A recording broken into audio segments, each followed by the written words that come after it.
Assalamualaikum warahmatullahi wabarakatuh. Di sini kami akan mempresentasikan hasil bacaan dari buku yang berjudul Perang yang Tidak Akan Kita Menangkan yang ditulis oleh Bima Satria Putra.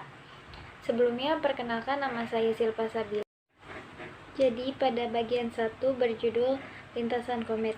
Inti dari bacaan bagian tersebut adalah perkembangan anarkisme di Indonesia pada zaman kolonial Hindia Belanda punya karakter unik yang jika dibandingkan perbedaannya dengan periode setelah 1945 yang tergolong signifikan.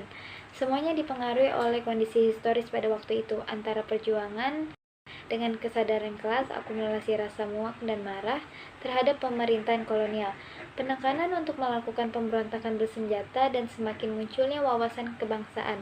Semuanya tumpang tindih menghasilkan bentuk sinkretisme. Selanjutnya itu bab 2, para intelektual muda, mengenai seberapa kuat pengaruh arkanisme di Indonesia. Kita bisa merujuk kepada Maffei yang bahkan menganggap bahwa kepercayaan berlebih anggota PKI kepada anarkisme sebagai penyebab kehancuran gerakan kiri di Indonesia.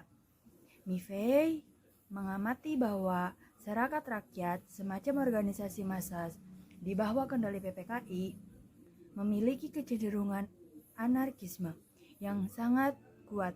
Namun, Dingley justru menyatakan bahwa baik di Partai Komunis dan Serikat Rakyat, kecenderungan anarkis yang sangat kuat dapat kita perhatikan.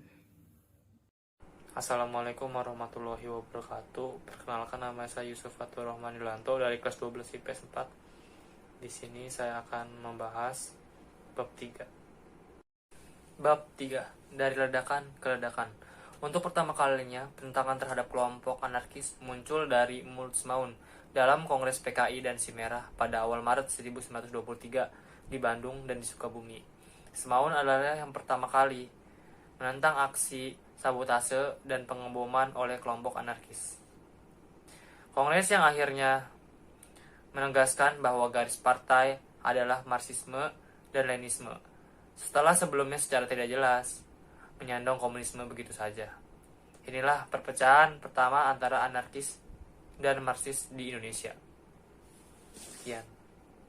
Jadi di sini saya akan membahas tentang seperti memecahkan butir telur. Nah, dokumen intelijen Jepang itu menyatakan si Alim itu singgah di Singapura pada permulaan 1924 dan dia tuh mengikuti konveksi pekerjaan transportasi Pan-Pasifik. Nah, yang ternyata telah merekrut secara terbatas elemen radikal di situ tuh.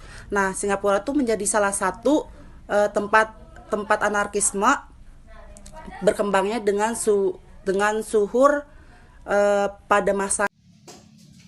Saya Ilona Walfredenira akan menjelaskan tentang bab yang kelima, yaitu perang yang tidak akan dimenangkan. Jadi di sini tuh banyak anggota PKI semenjak pemberontakan itu ditangkap, terbunuh, dan dipenjara ke Boven di Goel.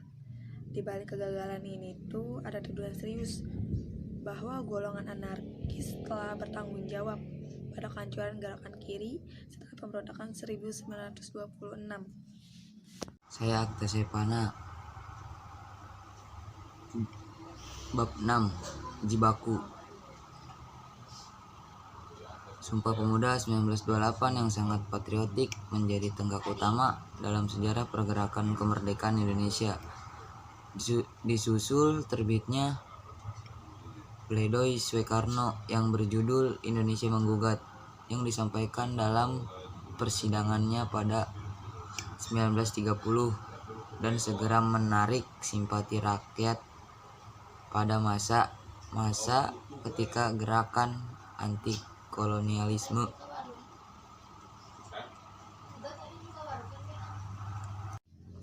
Selanjutnya bab yang ketujuh, kontrol pekerja versus kontrol negara. Jadi setelah penghancuran PP, banyak tokoh-tokoh yang dekat dengan sindikalis itu ditendang, baik dari BBI dan PBI. Prakarsa Sejamu, dia ini tuh mendirikan gabungan Serikat Buruh Indonesia atau disebut GASBI pada 1 Mei 1946. Cukup sekian dari kelompok kami. Wassalamualaikum warahmatullahi wabarakatuh.